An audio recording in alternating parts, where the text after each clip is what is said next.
છોટાઉદેપુરના રાજ્યસભાના સાંસદ નારણભાઈ રાઠવા ભાજપમાં જોડાયા. એમની સાથે એમના પુત્ર સંગ્રામ રાઠવા પણ ભાજપમાં જોડાયા.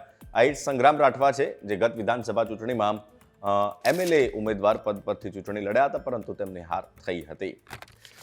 જોકે એમના ભાજપમાં જોડાવાને લઈને કોંગ્રેસના અર્જુન રાઠવાએ પ્રતિક્રિયા આપી છે કે અર્જુનભાઈએ પ્રતિક્રિયા આપતા કહ્યું કે નારાયણ રાઠવાને કોંગ્રેસે ખૂબ જ આપ્યું છે. આ રાત્રે મને સમાચાર મળ્યા કે કોંગ્રેસ છોડીને ભાજપમાં જઈ રહ્યા છે.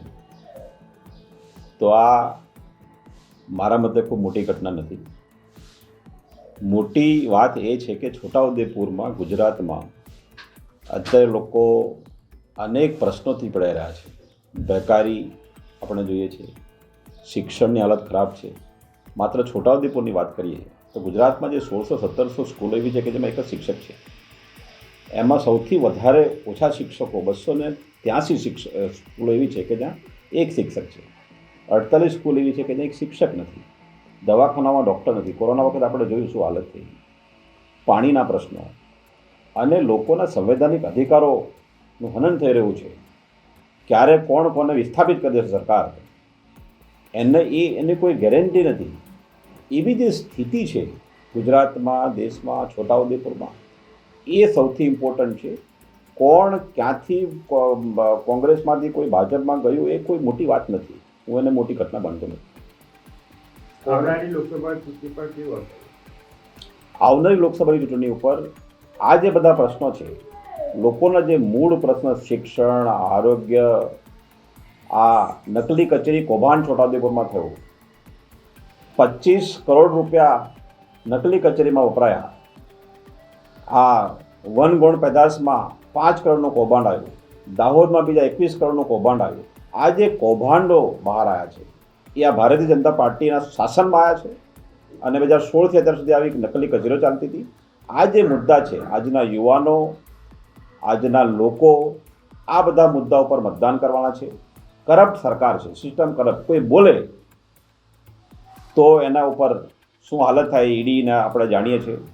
અને કોઈ ન બોલે, ચૂપ રહે તો પણ તકલીફ. અને કેટલાક એવા દબાણથી એમનો જે પાસ રેકોર્ડ જે છે એ બરાબર ન હોય, એમને દબાણ આવી શકે એવું હોય, એટલા માટે ભાજપમાં જાય. ભાજપવાળા અત્યારે કે ભાઈ જેલમાં જવું છે કે મહેલમાં જવું છે. તો જે લોકોને કોઈ સિદ્ધાંત ના હોય, કોઈ રાજનીતિ ના હોય, માત્ર ને માત્ર સ્વાર્થ હોય, એ મહેલ પસંદ કરે. અને જેને કંઈ કરવું છે એ રોડ ઉપર આવે. આજે રાહુલ ગાંધી દેશના રોડ ઉપર ઊભા છે. રોડ ઉપર ઊભા લોકો સાથે વાત કરે છે. રોડ ઉપર ઊભા રહીને લોકો સાથે વાત કરે છે અને મેનિફેસ્ટો બનાવી રહ્યા છે કે આમ વ્યક્તિ જે છે, ઇન્ડિયા ગઠબંધન છે, એ લોકોને શું આપી શકે એની વાત અત્યારે દેશમાં રાહુલ ગાંધી રોડ ઉપર ઊભા રહીને કરી રહ્યા છે. એના ઉપર લોકો વોટ આપવાના છે. તેમ છતાં પણ બની શકે કે એમની ઉપર કોઈ દબાણ હોય અને દબાણના કારણે કદાચ જોડાયો હોય. ભાજપ એક એવો પક્ષ છે કે કાં તો જેલમાં જાઓ અને કાં તો મહેલમાં જાઓ, પણ એ જે તે વ્યક્તિએ નક્કી કરવાનું હોય છે કે એને મહેલમાં જવું છે કે એના ઉપર ડિપેન્ડ કરે છે. જે સિદ્ધાંતવાદી માણસો હોય છે એ મહેલમાં નથી જતા, પોતાના સિદ્ધાંતો પર અડગ રહે છે. આ પ્રતિક્રિયા એમને મીડિયા સમક્ષ આપી હતી અને નારાજગી પણ વ્યક્ત કરી હતી. સાથે અર્જુનભાઈ રાઠવાએ કહ્યું કે એમના માટે કોઈ નવું નથી કે કોઈ પક્ષ છોડીને અન્ય પક્ષમાં જાય છે. આ સાથે છોટાઉદેપુરના કવાંટ તાલુકાના પંચાયતના પ્રમુખ પિન્ટુ રાઠવાએ પણ પ્રમુખ પદેથી રાજીનામું આપ્યું અને તાલુકા પંચાયતની ચૂંટણી બાદ બળવો કરીને તેઓ પ્રમુખ બન્યા હતા. તાલુકા પંચાયતમાં બળવો કરવા બદલ તેમને સસ્પેન્ડ પણ કરાયા હતા. પિન્ટુ રાઠવાએ ગત રોજ જ તાલુકા પંચાયત પ્રમુખ પદેથી રાજીનામું આપ્યું હતું અને આજે તેઓ કમલમ ખાતે ભાજપમાં જોડાઈ ગયા છે. આપ જોઈ રહ્યા છો અમારું digital platform vibes of India એટલે કે VOI. આપની શું પ્રતિક્રિયા છે? લોકસભા ચૂંટણી પણ આવી રહી છે અને એક તરફ ભરતી મેળો પણ ચાલુ છે.